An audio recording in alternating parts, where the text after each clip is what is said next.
Olá, é um prazer enorme estar aqui com vocês na Casa de Bezerra de Menezes. Eu também frequento uma Casa de Bezerra de Menezes. Eu sou da União Espírita Fernandes Figueira e Bezerra de Menezes, que fica aqui em Todos os Santos, na região do Meia.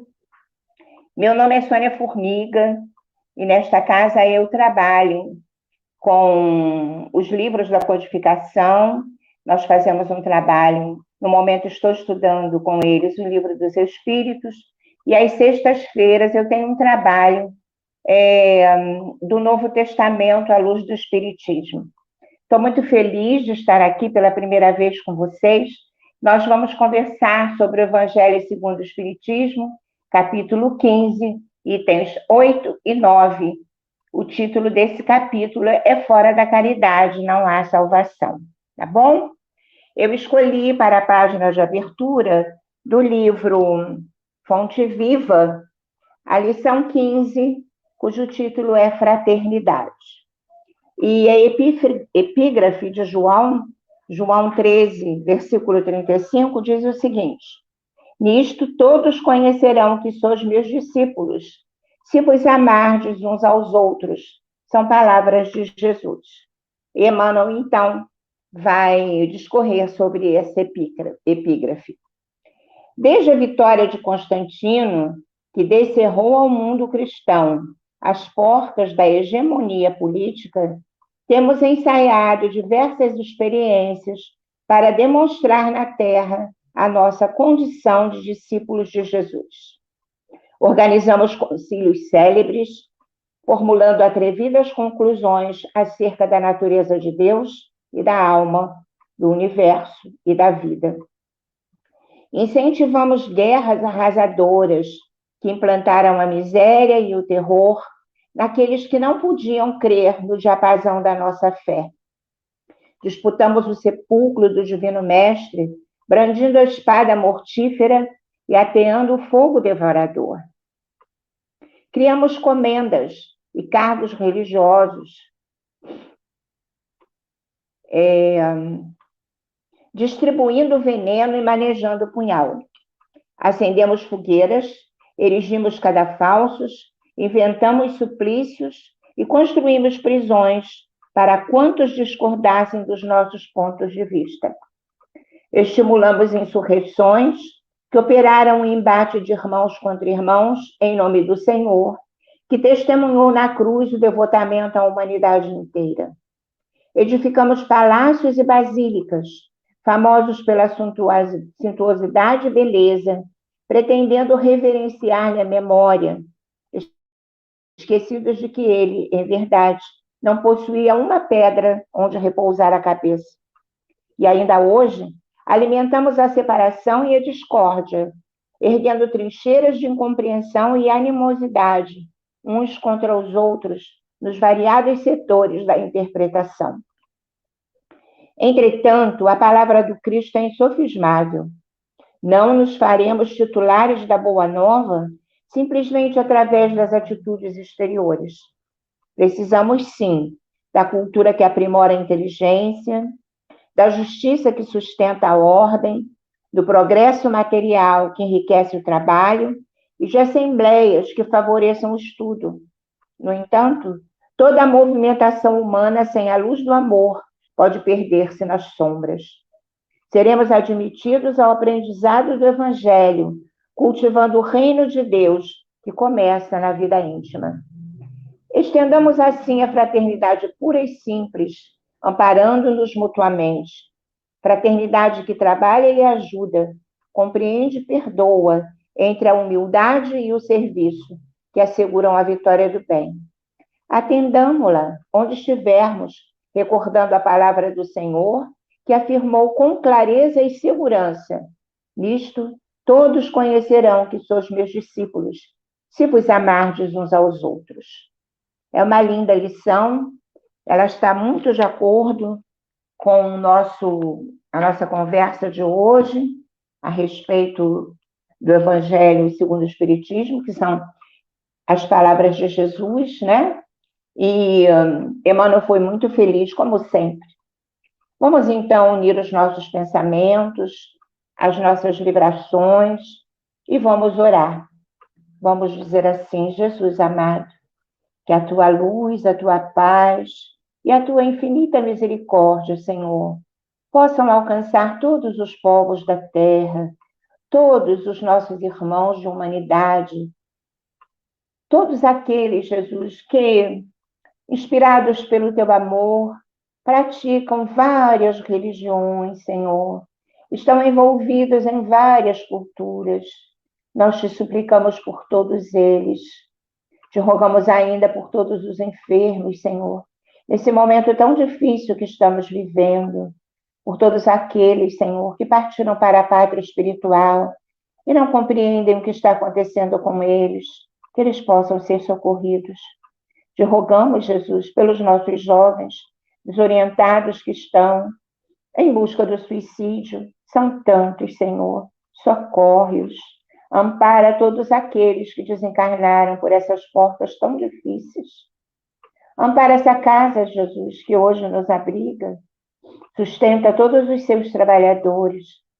E sustenta, Senhor, o nosso trabalho de hoje. Que a tua luz nos envolva e que em teu nome, mas que sobretudo em nome de Deus, possamos então dar por iniciado o estudo da tarde e noite de hoje. Que assim seja. Graças a Deus. Muito bem. Esse tema é um tema muito interessante, bastante atual, né? E nós vamos perceber, né, com muita clareza, que a questão da salvação é um assunto muito polêmico, tá? Por quê? Porque desde os primórdios da humanidade, nós vamos perceber que mesmo os povos primitivos, aqueles que estavam envolvidos ainda, né, com toda aquela dificuldade de um mundo primitivo, eles cultuavam a natureza, que eles transformavam em deuses, né? Que eram aquelas interferências causadas na sua própria vida que eles não entendiam. Então, eles cultuavam e eles rogavam proteção e misericórdia. Nós vamos ver, né, também que, de uma certa forma, à medida que o progresso foi se efetuando, os povos começaram, então, a fazer barganha com a divindade, né? Então, eram oferendas que eles faziam em troca de proteção, em troca de salvação de todas as dificuldades da vida. Os materialistas de hoje também fazem barganhas, né? Embora eles não acreditem no mundo espiritual, mas eles procuram proteção e salvação através da tecnologia avançada. Então, os nossos irmãos de crenças dogmáticas também acreditam na salvação e também fazem barganha, promessas, vamos dizer assim, oferendas, são todas ferramentas exteriores em busca da salvação. Então, gente, olha só, algumas correntes teológicas acreditam que o sangue de Jesus, quer dizer, o sacrifício de Jesus na cruz, os salvou. Então, eles estão salvos pelo sangue de Jesus. Outras acreditam na graça de Deus, que distribuiria a salvação a alguns escolhidos, por serem simplesmente adeptos dessa ou daquela igreja, dessa ou daquela religião, né? Nós temos muitos irmãos que acreditam assim. Mas é que Deus, gente, não faz acepção de pessoas. Paulo de Tarso já falou sobre isso para nós na sua carta aos Romanos. Ele era o defensor dos gentios, né? Ele era o apóstolo dos gentios. E ele lutava para que eles fossem também acolhidos como povo de Deus. Jesus afirmou que o Pai fazia nascer o sol e faz nascer o sol sobre justos e injustos e faz com que a chuva caia sobre bons e maus. Quando nós escutamos essas palavras de Jesus, nós entendemos que é porque Deus ama a toda a humanidade, a todos os seus filhos igualmente, sem nenhum privilégio a nenhum deles. Então, gente, o Espiritismo acredita diferente, entende diferente. E eu, particularmente, eu fico muito impressionada com o nosso codificador, né? Pela sua capacidade de síntese, na escolha das passagens bíblicas, da sequência da organização, né?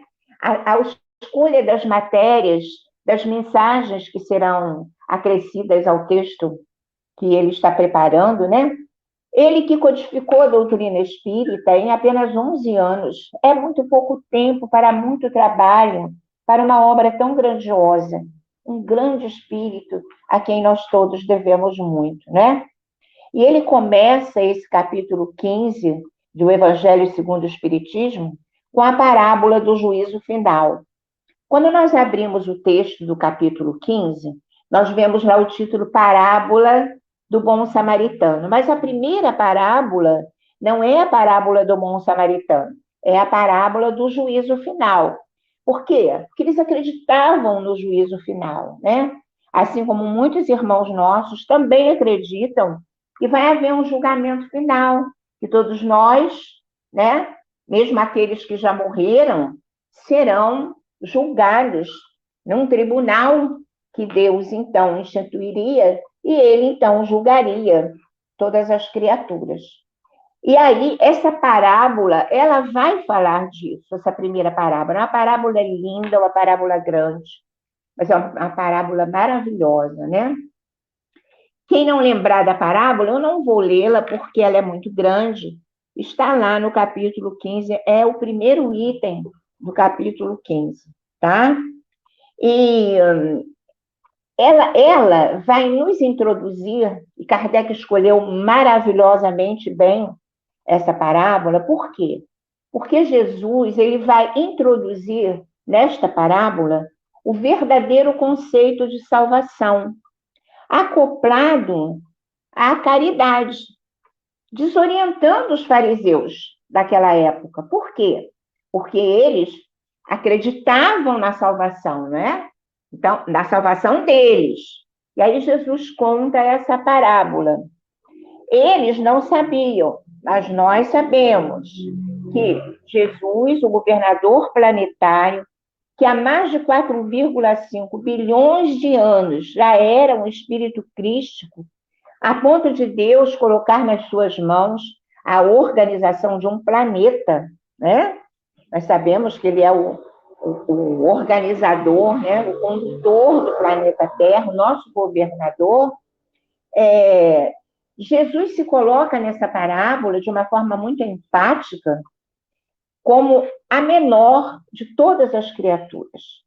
Então, vamos prestar bem atenção na parábola para nós podermos entender toda a sua riqueza, não é?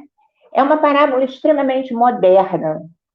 Parece que Jesus está falando para nós agora, né, na acústica da nossa alma, neste novembro de 2021, hoje, dia 4 de novembro de 2021. Em plena transição planetária, em meio a tanto sofrimento, Jesus nos convida a repensarmos os nossos velhos conceitos. Então, é para nós prestarmos muita atenção. E o mestre, ele é enfático. Por quê? Porque ele relaciona a salvação a esse conceito novo que ele nos apresentava, que é um conceito de inclusão plena e absoluta das minorias. Então, ele fala lá, olha lá, dos famintos, dos sedentos, dos enfermos, dos encarcerados, dos desabrigados e dos desprovidos de tudo, os nus.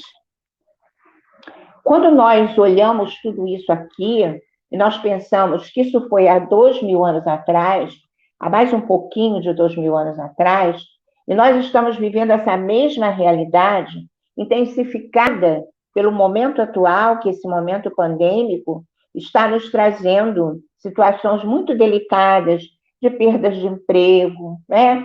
De mortes, entre aspas, prematuras, de pessoas desesperadas, pessoas completamente desnorteadas, sem saber o que fazer da vida, né? E aí, a gente vai ver que isso é muito atual. E é o que Jesus está nos pedindo, inclusão de todas essas minorias, tá? Então, se a gente mergulhar mesmo nestas palavras de Jesus, a gente vai perceber que todos esses desvalidos citados por ele podem ser também os enfermos da alma. Então, os famintos de amor, né? Os sedentos de justiça, aqueles que estão absolutamente desamparados, porque não tem ninguém, muita gente perdeu toda a sua família, não é? Nós temos pessoas vivendo nas ruas, numa situação de risco extremamente difícil, sem alimento, sem roupa, estão nus, né? Estão sem proteção nenhuma, nem proteção da sociedade, necessitando do nosso concurso, tá? Porque Jesus aqui, ele está falando a nível particular para cada um de nós.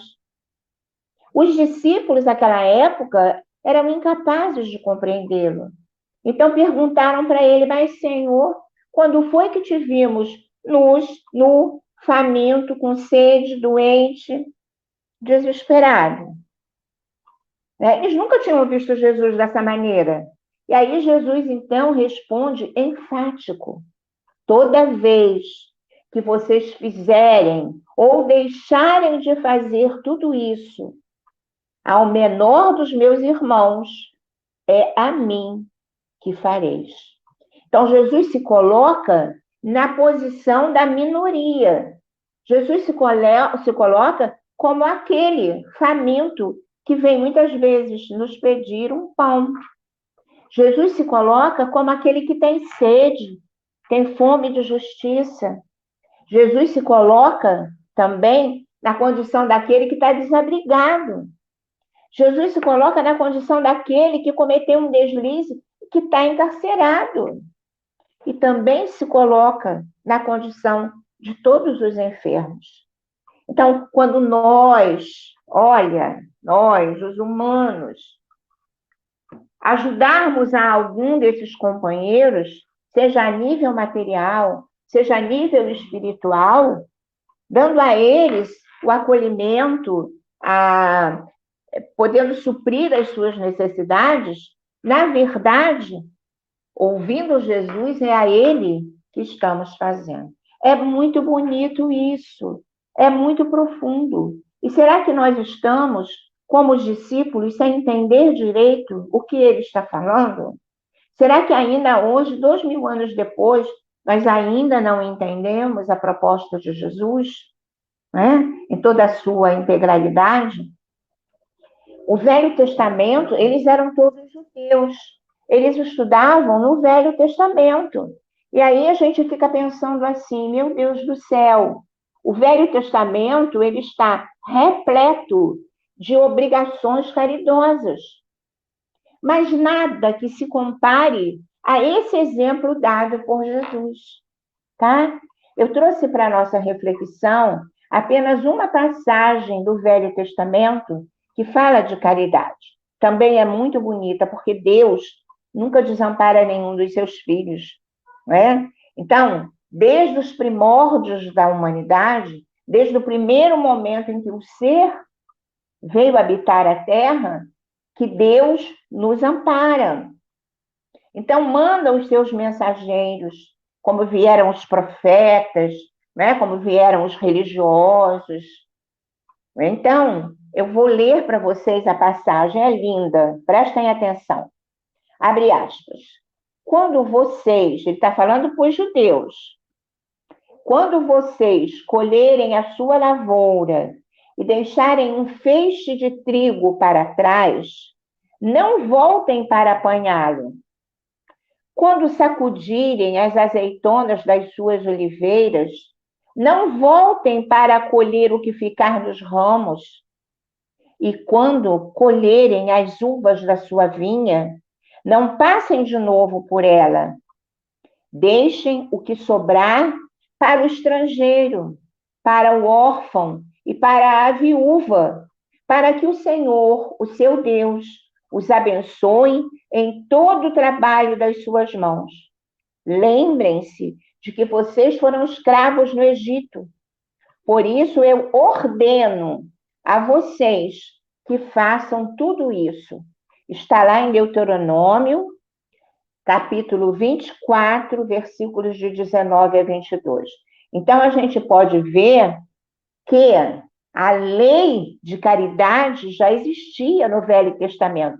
E ela era forte, mas ela era obrigatória, né? Eles tinham como uma ordem divina, tá? Então, para vocês perceberem que era um povo ainda rude, um povo imaturo, que precisava que fosse assim, né? Que fosse uma ordem, que fosse existindo uma contenção divina para que eles não se perdessem. E mesmo assim, eles se perderam, né? Porque eles acreditavam ser o povo escolhido, tá?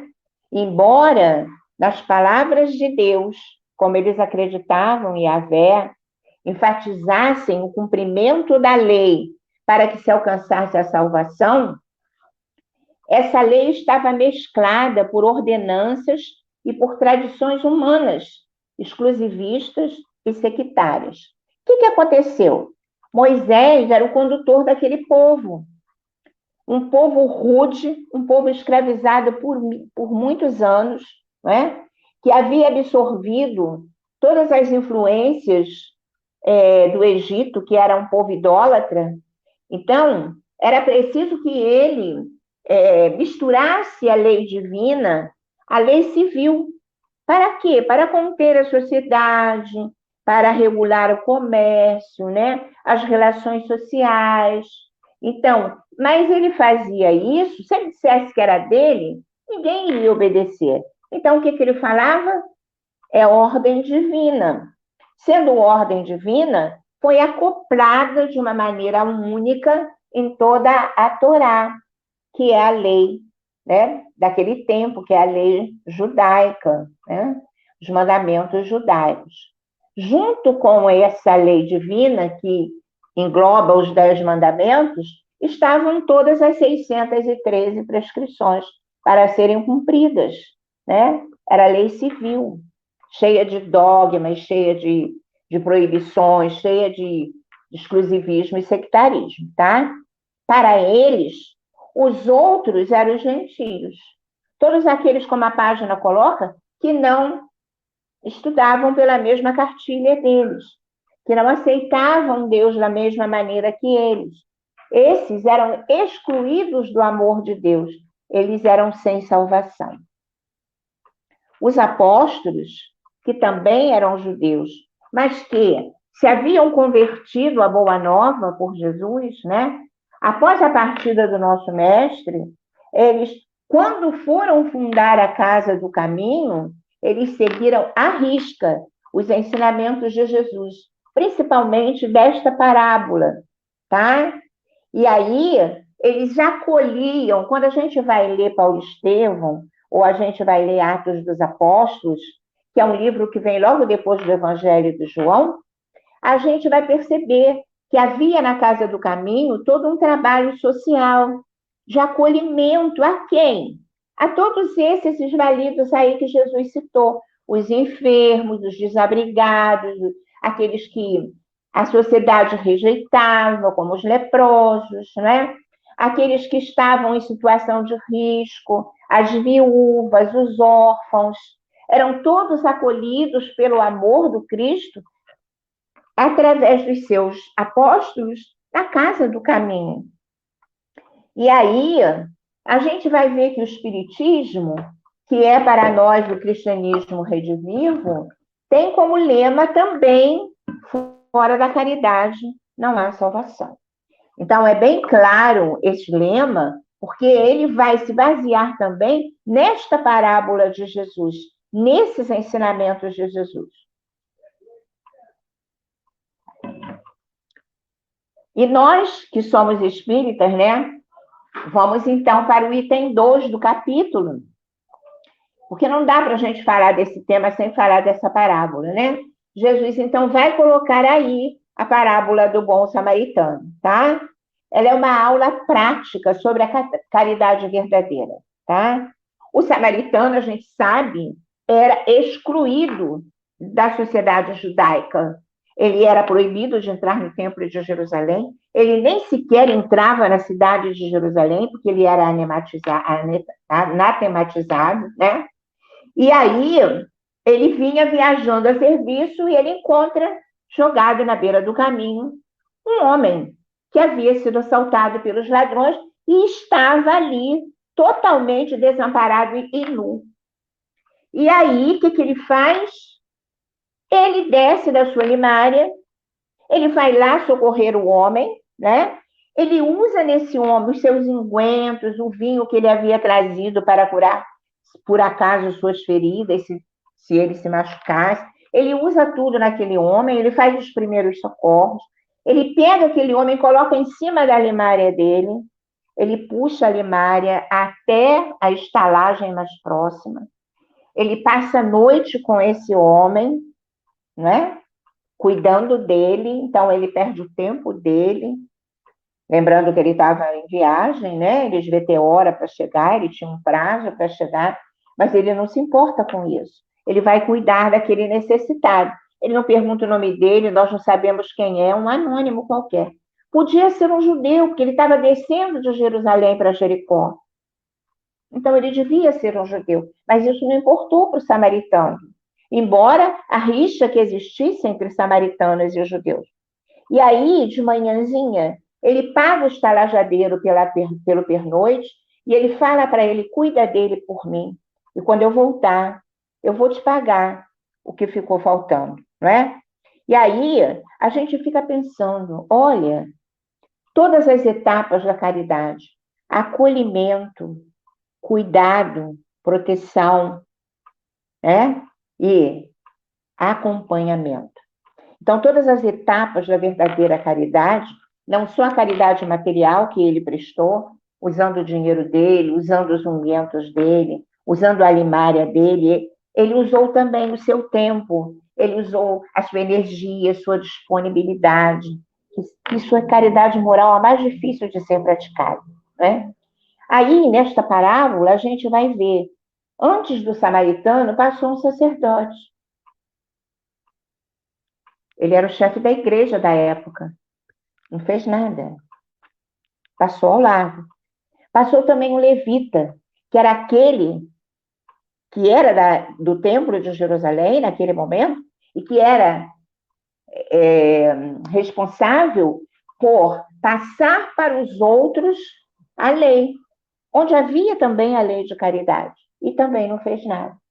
Então, é uma parábola extremamente profunda para que a gente possa compreender. Mas o mais intrigante dessa parábola é a pergunta final que Jesus faz para aquele que perguntou para ele o que era preciso para ser salvo. Ele vai e fala para o fariseu, o doutor da lei, que perguntou para ele. Em primeiro lugar, cumpre os mandamentos. Ele falou: eu já cumpro, desde a minha mocidade. E aí Jesus, então, conta a parábola para ele. E aí a gente fica pensando assim, será que ele entendeu? Tem muita gente que ainda hoje não entende essa parábola verdadeiramente. No final da parábola, Jesus pergunta para ele assim: qual dos três foi o próximo do homem caído?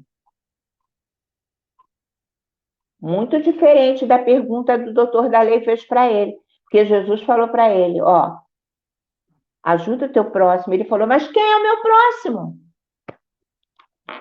Ele queria saber quem é que merecia ser o próximo dele. Porque não era qualquer um que podia ser o próximo dele. Ele era um judeu. Ele pertencia a uma elite. Ele era protegido por Deus. Quem podia ser o próximo dele? Jesus pergunta para ele: qual dos três foi o próximo do homem caído? O sacerdote, o levita ou o samaritano? Ele não tem nem coragem de responder que foi o samaritano. Ele fala assim: aquele que teve para com ele misericórdia.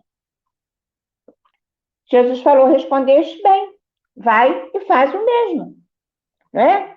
Então, Ele queria saber quem merecia ser o próximo dele. Mas é que Jesus ensinou para ele e para todos nós que nós é que devemos ser os próximos de todo aquele que necessita, sem cogitar de mais nada, tá? Então, a gente não interessa a gente saber quem é aquele que necessita, basta saber que ele necessita. Fazer o bem sem ver a quem. Então, essas duas parábolas de Jesus, elas são extremamente importantes, né? Por quê? Porque vão falar exatamente da questão da salvação. O que é preciso que a gente faça para ser salvo, não é? A gente já viu a questão da salvação, como é que é complicada. Cada um entende de um modo, né? Cada um entende de um modo. Houve, agora há pouquinho tempo atrás, um episódio muito triste com um padre famoso, né? Que ele falou sobre isso, sobre fora da igreja não há salvação, e causou um tumulto nas redes sociais, tá? Então a gente vai pensar, o que significa igreja? O que é igreja, tá? Esse termo, essa palavra, vem do grego eclésia, que significava, naquela época, uma assembleia de cidadãos livres. As pessoas se reuniam em torno de um objetivo, em torno de um ideal, e formavam uma eclésia, né? Então, na realidade, qualquer criatura, em qualquer setor da humanidade, poderia formar uma eclésia, tá? Então, várias pessoas com o mesmo objetivo, o mesmo ideal. Com o passar do tempo, né, e como a página nos disse, quando Constantino, o imperador, tornou a Boa Nova uma religião estatal, tudo isso se modificou. Então, a palavra igreja passou a ser usada por aqueles que utilizaram todas as palavras de Jesus para formar uma religião, né? Ela passou a ser a edificação, a pedra, né? Os tijolos, aquela edificação dedicada a um culto religioso. Porém, Jesus, no momento em que ele entra em Jerusalém, está se aproximando dos momentos finais, estão se aproximando dos momentos finais dele, e os discípulos olham maravilhados para a cidade de Jerusalém, para o templo, que era suntuoso, era lindo. Eles falam, Senhor, olha que maravilha. As palavras de Jesus são muito sérias. Ele fala, não ficará pedra sobre pedra. Porque as construções humanas, a tendência delas é acabarem. Então, não ficarão pedra sobre pedra de nenhuma igreja, dessa igreja de tijolos e pedra, né? Porém, se a gente pegar o termo original, eclésia, como ela era usada, fica sem sentido, né? O que as pessoas falam, né? Mas se a gente entender com a significação atual de templo religioso, quantas igrejas das diversas denominações religiosas existem no mundo? Então, fora de qual igreja? Da católica? Da protestante? De qual templo? Do budista? Fica sem sentido, não é? Então, ó, muito sensatamente, o que Kardec fez? Kardec vai elucidar para nós que se nós acreditarmos nisso, que fora da igreja não há salvação, nós estaremos fortalecendo as desuniões, o sectarismo, o extremismo, que tem ceifado tantas vidas ao longo da história da humanidade, permanece ceifando, né, com as guerras religiosas. Nós estamos vivendo, né, um sofrimento inenarrável dos nossos irmãos no Afeganistão, né, por causa do extremismo religioso, por causa de alguém achar que fora da religião deles, que fora da igreja deles, não há salvação. Então, aqueles que não se adequam, aqueles que não se agrupam a eles, deverão ser exterminados, tá? Então, a gente está vendo aí, ó, um exílio em massa dessas criaturas.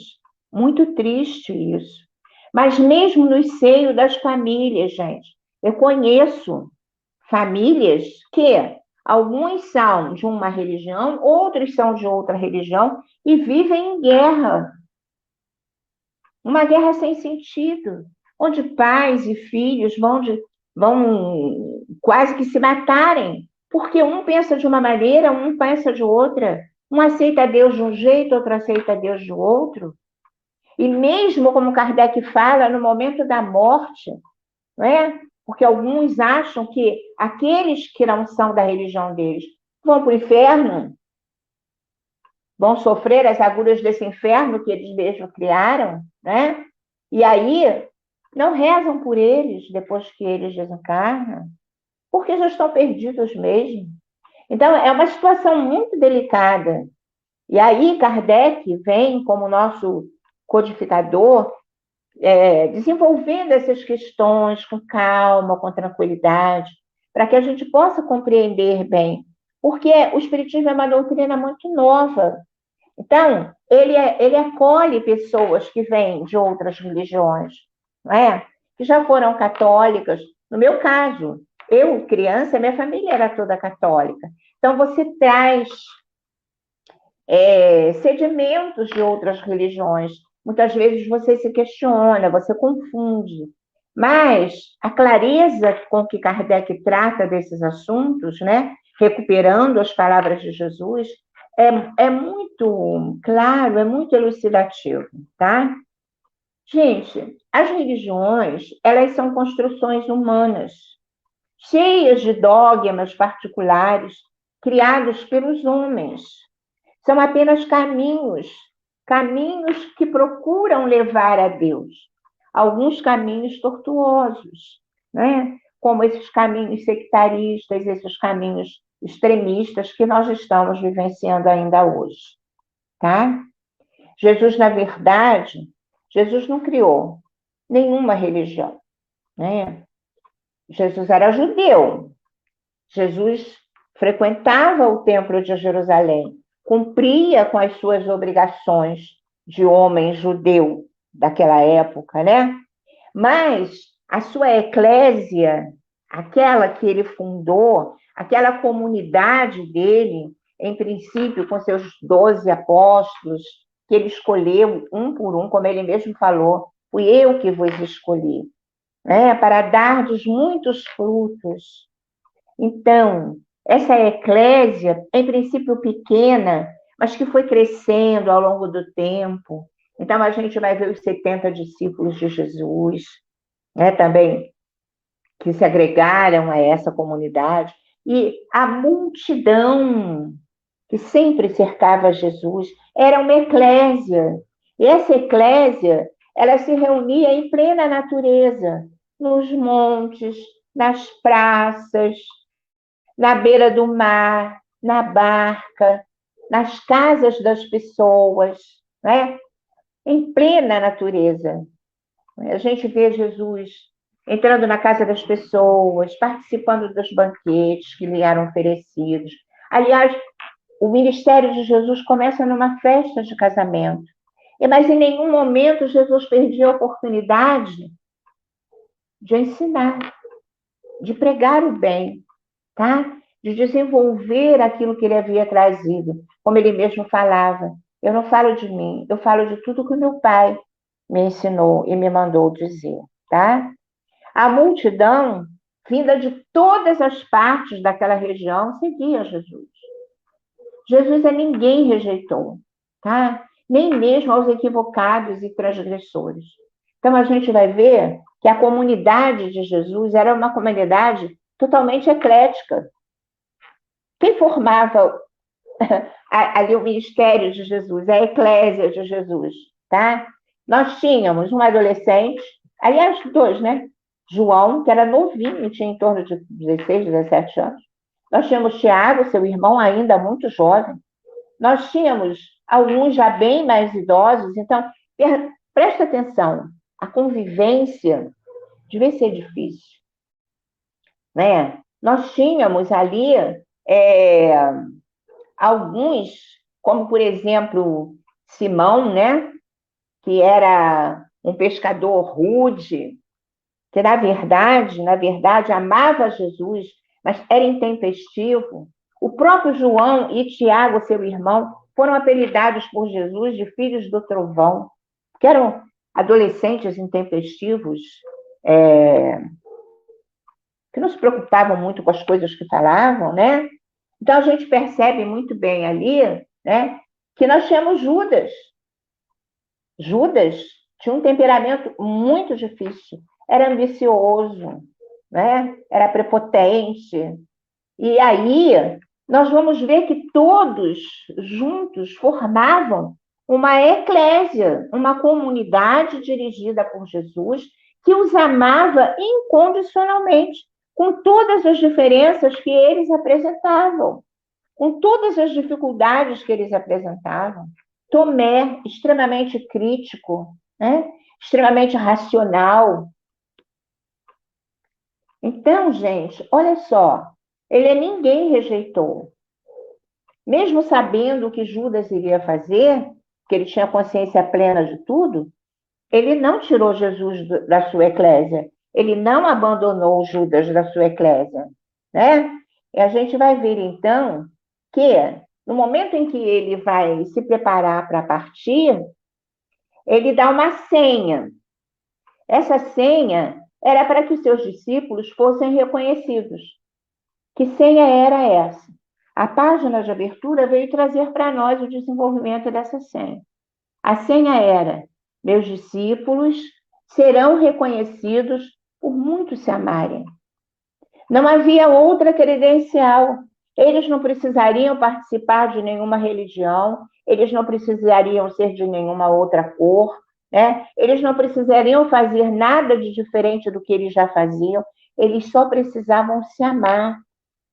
O único dogma de Jesus era o amor. Não existia outro, tá? Então, não havia privilégios. Então, gente, quando a gente escuta fora da verdade não há salvação, é a mesma coisa quando a gente escuta fora da igreja não há salvação. Por quê? Porque todos aqueles de todas as religiões da Terra se acham donos da verdade. Isso é o sectarismo, é isso que provoca o sectarismo. Como eu sei a verdade, como eu sou o dono da verdade, ninguém mais pode ser, tá? É por isso que eles agem assim. Porém, quando a gente para pensar, o que é a verdade? Como é que a gente define a verdade? Ó, há um provérbio iraniano que diz o seguinte: a verdade é como um espelho que caiu das mãos de Deus na terra e se quebrou em milhares de pedaços. Cada pessoa pegou um pedaço. E quando essa pessoa se viu no espelho, achou, entendeu que estava de posse da verdade, que toda a verdade estava contida naquele caquinho. Esse é o provérbio iraniano. Perfeito, perfeito. É muita insensatez daquele que acha que sabe toda a verdade e que exclui os outros porque ele considera que os outros não sabem nada sobre a verdade, né? Então, vamos voltar a Jesus. No momento final, quando Jesus é preso, é supliciado e é levado a Pilatos, né? Numa das conversas que Pilatos resolveu ter com Jesus, a fim até de salvá-lo daquele sofrimento, ele pergunta para Jesus: o que é verdade? E aí Jesus responde: não. Jesus se cala. Jesus não responde nada. Isso intriga muita gente. Por quê? Jesus não respondeu. A gente fica pensando, como é que Jesus ia explicar para Pilatos, um espírito imperfeito, como todos nós somos, numa situação pior, porque há 2.000 anos atrás, algo que é patrimônio apenas dos espíritos puros. Porque apenas os espíritos de altíssima envergadura sabem o que é a verdade. Quem é que na Terra pode se vangloriar de saber toda a verdade? Ó, gente, Sócrates, o grande filósofo grego, que foi o precursor, um dos precursores do Espiritismo, como Kardec coloca lá, né, no Livro dos Espíritos, ele afirmava: eu só sei que nada sei. Porque à medida que você cresce, que você evolui, você descobre que tem tanta coisa para você aprender, que você descobre que você não sabe nada. Nós não sabemos quase nada. Na nossa condição de espíritos imperfeitos, nós não sabemos quase nada, né? Porque diante desse progresso avassalador, mesmo no campo material, tá? É impossível que em apenas uma vida a gente possa embarcar todo o conhecimento possível na Terra. Esse é mais um dos motivos para a gente acreditar na reencarnação, né? Imaginemos em relação à verdade absoluta. De quantas e quantas e quantas e quantas vidas nós ainda iremos precisar para podermos ser detentores da verdade, né? Então, gente, diante de tudo que a gente tem conversado aqui hoje, né? Diante das explicações maravilhosas que Kardec nos oferece nesse capítulo, diante das parábolas maravilhosas, e também de como Kardec insere aí, né, a carta de Paulo aos Coríntios, quando ele coloca lá seu poema sobre o amor, na verdade é o amor ágape, que é a caridade, né? Quando ele fala, ele foi o que verdadeiramente entendeu o que é esse amor do Cristo, que é o amor caridoso, né? Então, a gente vai compreender perfeitamente por que o Espiritismo, revivendo Jesus, ele não afirma fora do Espiritismo não há salvação. Todos nós sabemos que nós não fazemos proselitismo. Não nos interessa, não é cabível que a gente queira converter as pessoas que já têm uma religião ao Espiritismo. Porque não faz sentido, não é? Porque o Espiritismo não salva ninguém. Nós não acreditamos nesse tipo de salvação exterior. Por que a caridade salva? Porque a caridade é o transbordamento do amor. E o amor é a maior de todas as virtudes. Só é caridoso, realmente, na verdadeira acepção da palavra, que é aquele que não julga, que não oprime, que não, de alguma maneira, não exclui o seu irmão, aquele que já possui a virtude do amor, da compaixão, como o samaritano teve com o caído na estrada, como Jesus coloca na parábola dos bodes e das ovelhas, ou do juízo final, como algumas denominações colocam, né? Aqueles que praticam a caridade, que socorrem os famintos, os enfermos, os desesperados, os nus, os encarcerados, é porque já tem amor no seu coração. E é esse amor, essa conquista, que vai salvar. É, na realidade, isso que salva. É uma conquista pessoal. O Espiritismo, assim como qualquer outra religião que pratique o bem, ela é uma ferramenta para que você entenda e possa desenvolver essas virtudes, tá? Então, o Espiritismo entende que fora do Espiritismo não há salvação, né? Porque ele entende que Deus é um Pai amoroso e justo que ama igualmente todos os seus filhos. E também entende que todos os caminhos trilhados no amor e na paz levam a criatura de volta ao Criador, tá? Então, a melhor religião é aquela que faz mais homens de bem. E o Espiritismo, também não diz que fora da verdade não há salvação, porque ele não pretende ensinar toda a verdade, mas ele diz sim, fora da caridade não há salvação. Esse é o lema do Espiritismo. E o que é caridade? Caridade é quando o amor, esse amor ágape, esse amor do Cristo, se transforma em ação. Que Jesus nos abençoe, Nós estamos muito felizes de termos podido desenvolver com vocês esse tema. Estamos muito felizes pela proteção do alto em todos os momentos desse nosso estudo. E vamos, então, por causa disso, né, agradecer aos amigos espirituais toda essa proteção, agradecer por essa doutrina maravilhosa que tanto nos esclarece, nos consola, nos orienta, né? E nos ampara nos momentos difíceis, principalmente nesse momento tão difícil que estamos vivendo, nos dando o esclarecimento de por que tanto sofrimento, né? É que vai raiar um novo dia, é que vai haver, como está lá no Apocalipse, o parto da nova geração, o parto de um mundo regenerado. Tenhamos confiança em Deus e vamos agradecer. Mestre de amor e bondade, Deus, Pai de amor e misericórdia, amigos espirituais, quanto temos para agradecer? Agradecer por esses momentos que passamos juntos aqui, estudando o Teu Evangelho, Jesus amado, estudando as verdades que Deus nos mandou através das Tuas palavras. Estamos também agradecendo a proteção dos amigos espirituais, dos mentores dessa casa abençoada, dos nossos próprios protetores, para que tudo corresse dentro da paz e da harmonia, apesar da nossa imperfeição. E te rogamos ainda, Mestre querido, que tu possas amparar a todos aqueles necessitados da terra, todos aqueles que tu mesmo solicitaste para que nós pudéssemos socorrer, dar-nos coragem e força para podermos praticar tudo aquilo que foi ensinado por ti. Que a tua luz nos envolva, que a tua misericórdia nos acompanhe e que possamos então dar por encerrado o estudo da noite de hoje. Que assim seja.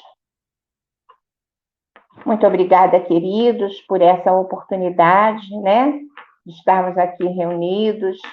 Eu fico muito feliz. Espero voltar outras vezes, tá bom? Que Jesus, então, possa nos abençoar.